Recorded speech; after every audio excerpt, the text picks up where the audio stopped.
বাংলাদেশ জামাত ইসলামী ঢাকা মহানগরীর প্রাণকেন্দ্রে অবস্থিত মতিঝিল থানার এই ৯ নং ওয়ার্ডের উদ্যোগে আয়োজিত আজকের এই গণসংযোগের উপলক্ষে দাওয়াতি সভার সম্মানিত সভাপতি, আমাদের সংগ্রামী থানা আমির, মহানগরী মজলিসের সদস্য মাওলানা হাফেজ মোতাসিম বিল্লাহ, উপস্থিত থানা সেক্রেটারি, নেতৃবৃন্দ, সাংবাদিক বন্ধুগণ, প্রাণপ্রিয় ঢাকাবাসী, আসসালামু আলাইকুম ওয়া রাহমাতুল্লাহি ওয়া বারাকাতুহু। সংগ্রামী ভাই এবং বন্ধুগণ, বাংলাদেশ জামাত ইসলামী কেন্দ্র থেকে ঘোষণা করেছে গণসংযোগ পক্ষ 11 থেকে 25 এপ্রিল সারা বাংলাদেশের আনাচে কানাচে, পথে প্রান্তরে, প্রতিটি অফিস আদালতে, প্রতিটি দোকান মার্কেটে আমরা গণসংযোগের কর্মসূচি ঘোষণা করেছি। সংগ্রামী ভাই এবং বন্ধুগণ, বাংলাদেশের টেকনাফ থেকে তেঁতুলিয়া পর্যন্ত, রূপসা থেকে পাথরিয়া পর্যন্ত প্রতিটি ভাই এবং বোনের কাছে আমরা আমাদের মেসেজ পৌঁছে দিতে চাই। আমরা আমাদের লিফলেট, আমাদের পরিচিতি, আমাদের দাওয়াত আমরা সবার কাছে তুলে ধরতে চাই। সংগ্রামী ভাই এবং বন্ধুগণ, বাংলাদেশ জামাত ইসলামী একটি আদর্শিক দল। আমাদের যে আদর্শ হলো সেই শাশ্বত আদর্শ মহাগ্রন্থ আল কোরআন। এই কোরআনের ভিত্তিতে আমরা সমাজ পরিচালনা করতে চাই। কোরআনের আলো আমরা ছড়াই দিতে চাই। আমরা কোরআনের সৌন্দর্যের মাধ্যমে এই দেশটি গঠন করতে চাই। আল ইসলামের ভিত্তিতে যখন ন্যায় এবং ইনসাফ যখন কায়েম হবে, তখন বাংলাদেশের মধ্যে আর কোনো চাঁদাবাজি থাকবে না, কোনো দুর্নীতি থাকবে না, কোনো ধরনের অনিয়ম বিশৃঙ্খলা থাকবে না। সংগ্রামী ভাই এবং বন্ধুগণ, আজকে আমরা এই মতিঝিলের দৈনিক বাংলা মোড়ে আপনাদের সামনে হাজির হয়েছি, কিন্তু বিগত 15 বছরে এই ধরনের কোনো পরিবেশ ছিল না। একটি ফ্যাসিবাদ আমাদের জাতির উপরে চেপে বসেছিল, যে ফ্যাসিবাদ এই মতিঝিলের শাপলা চত্বরকে রক্তে রঞ্জিত করেছিল, যে ফ্যাসিবাদ আলেম এবং হাফেজদেরকে এই মতিঝিলে রক্তাক্ত করেছিল। রাতের অন্ধকারে যারা ওই কোরআনের হাফেজদেরকে গুলি করে হত্যা করেছিল, সেই ফ্যাসিবাদের এমন নির্যাতন নিষ্পেষণ ছিল যাদের বিরুদ্ধে কথা বলা যেত না। আমাদের মুখের ভাষা কেড়ে নেওয়া হয়েছিল, আমাদের প্রতিবাদের ভাষা কেড়ে নেওয়া হয়েছিল, সভা সমাবেশ অধিকার হরণ করা হয়েছিল, তারা আমাদের ভোটের অধিকার, ভাতের অধিকার হরণ করেছিল। সংগ্রামী ভাই এবং বন্ধুগণ, তারা শুধু ওই আলেম ওলামা হাফেজদেরকেই হত্যা করে নাই, তারা বাংলাদেশকে একটি কারাগারে পরিণত করেছিল, আয়না ঘর স্থাপন করেছিল। শত শত মায়ের বুক খালি করে তারা যে জুলুম নির্যাতন নিষ্পেষণ চালিয়েছিল, সেই জুলুমের প্রতিবাদ করতে ছাত্র সমাজ যখন রুখে দাঁড়ালো, তাদের সাথে দেশবাসী একাকার হয়ে একটি তীব্র গণ আন্দোলন গড়ে তুলল।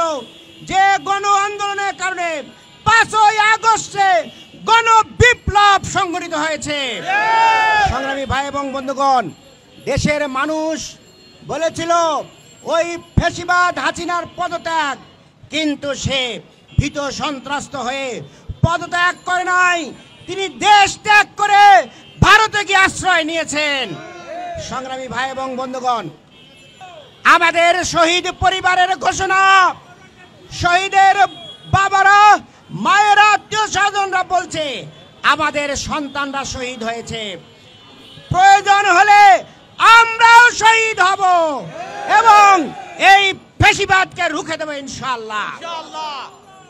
যে ফ্যাসিবাদকে উৎখাত করতে এত রক্ত, এত ত্যাগ এবং কোরবানি করা হলো, সেই রক্ত এবং ত্যাগের যে ইতিকথা, সেই জুলাই চার্টার এখনো কেন ঘোষণা করা হচ্ছে না? আমরা বলতে চাই, 5ই আগস্টে যে ঐক্য তৈরি হয়েছিল, যে ঐক্যের কারণে ওই ফ্যাসিবাদ পালিয়ে যেতে বাধ্য হয়েছে, সেই ঐক্যের ভিতরে কেন আজকে ফাটল? আমরা সবাইকে বলবো, আমরা যেন বিচ্ছিন্ন বিক্ষিপ্ত না হই, আমাদেরকে ঐক্যবদ্ধ থাকতে হবে।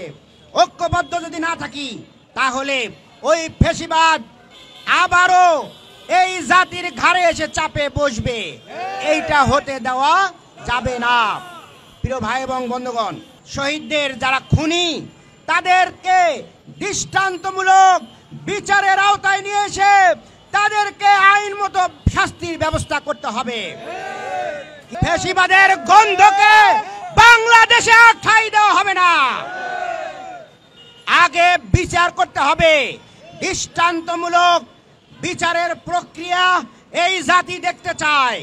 যে পুলিশ, যে প্রশাসন 24-এর সেই নির্বাচন করেছে, 18-র সেই রাতের ভোট করেছে, সেই প্রশাসনকে দিয়ে নতুন বাংলাদেশ গঠন করা সম্ভব নয়।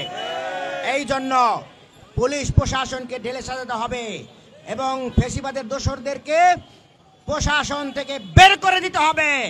তাদেরকে আইনের আওতায় নিয়ে আসতে হবে, না হলে সুন্দর নির্বাচন সম্ভব নয়। প্রিয় ভাই এবং বন্ধুগণ, যারাই বলছেন নির্বাচন, তাদেরকেই বুঝতে হবে সুন্দর নির্বাচনের জন্য আমাদেরকে সময় দিতে হবে এবং এই সংস্কারগুলো করতে হবে। না হলে ওই ফ্যাসিবাদ 3টা নির্বাচন করেছিল, যে নির্বাচন জাতির কোনো কাজে লাগে নাই। প্রিয় ভাই এবং বন্ধুগণ, দেশের কার্যকর নির্বাচন করতে হলে আমাদের অবশ্যই এই ধরনের সংস্কার করতে হবে। প্রিয় ভাই এবং বন্ধুগণ, ছাত্রদের দাবি ছিল উই ওয়ান্ট জাস্টিস, ন্যায় এবং ইনসাফ। ন্যায় এবং ইনসাফ ছাড়া চাঁদাবাজি বন্ধ করা যাবে না। ব্যবসায়ীরা নির্বিঘ্নে ব্যবসা করতে পারবে না। এই জন্য ন্যায় এবং ইনসাফের ভিত্তি হলো ইসলাম।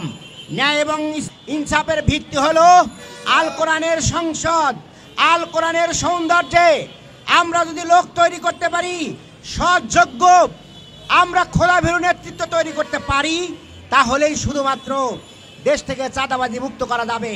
প্রিয় ভাই এবং বন্ধুগণ, আপনারা জানেন বাংলাদেশ জামাত ইসলামীর আমির মাওলানা মতিউর রহমান নিজামী এবং সেক্রেটারি আলী হাসান মোহাম্মদ মুজাহিদ, তারা এই দেশের একসময় মন্ত্রী ছিলেন। এই মন্ত্রী থাকাকালীন অবস্থায় তাদের বিরুদ্ধে 2 টাকার দুর্নীতির কোনো অভিযোগ পাওয়া যায় নাই।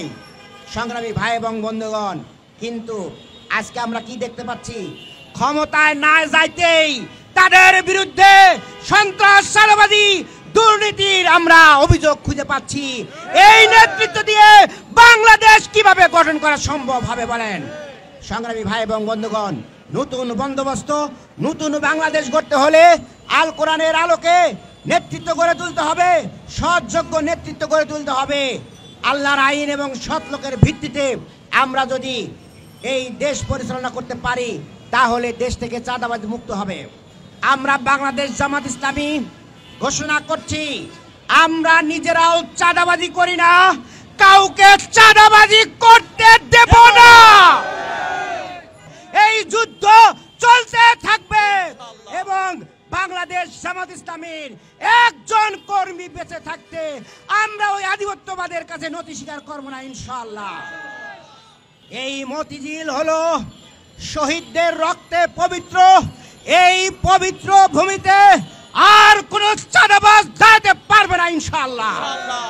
এই মতিঝিলকে আমরা শহীদের এই পুণ্য ভূমিকে আমরা আল কোরআনের আলোকে আমরা একটি নতুন বাংলাদেশ, বাংলাদেশের রাজধানী বা রাজধানীর রাজধানী এই মতিঝিলকে আমরা কোরআনের আলোকে সাজাতে চাই।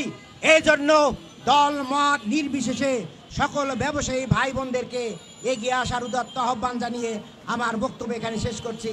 আল্লাহ হাফেজ। বাংলাদেশ জিন্দাবাদ। চল চল চল চল চল চল, আন্দোলনের শপথ নিলাম, মৃত্যুকে নাই ভয়। হয় আমাদের জীবন যাবে, নইলে হবে জয়। আন্দোলনের শপথ নিলাম, মৃত্যুকে নাই ভয়। হয় আমাদের জীবন যাবে, নইলে হবে জয়। ওরে বাংলাদেশের মানুষ তোরা জাগ, জামাতে ইসলামী দিচ্ছে ডাক। ওরে বাংলাদেশের মানুষ তোরা জাগ, জামাতে ইসলামী দিচ্ছে ডাক। চল চল চল চল চল চল চল রে চল রে চল।